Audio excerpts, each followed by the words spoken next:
hayot taqozosidir yoki bilmasam, shuni hech tahlil qilib ko'rmagan ekanman. Nima bo'lishi mumkin? Chunki hozir menimcha ajrimlar ko'p, yolg'iz ayollar ko'p. Yolg'iz ayollarni ham, ajrashgan ayollarni ham yashashga haqqi bor.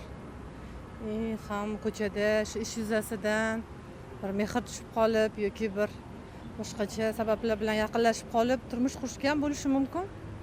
Endi hayot taqozosi, zamon tezligi deydimi, nima deydi? Zamon tezlashib ketyapti.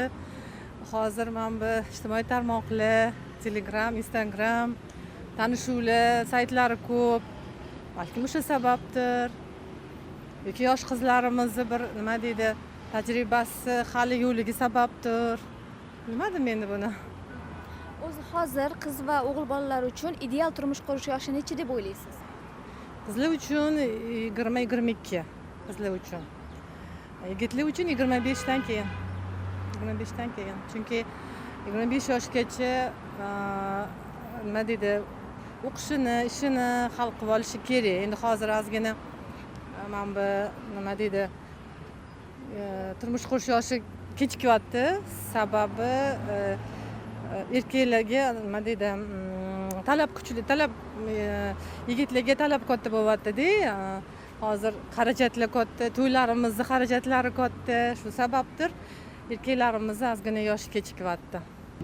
Bilmadim. Yaqinda men ham kartasini ko'rdim. Statistika e'lon qilingan kartasini, lekin balkim hozirgi ayollar misol karyera qilish uchun ko'p vaqt sarflab, misol uchun turmush qurmayotganligi sabab bo'lishi mumkin.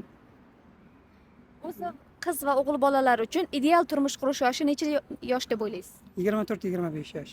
Undan oshib ketsa ham bo'lmaydi. Ikkalasi uchun bir xilmi?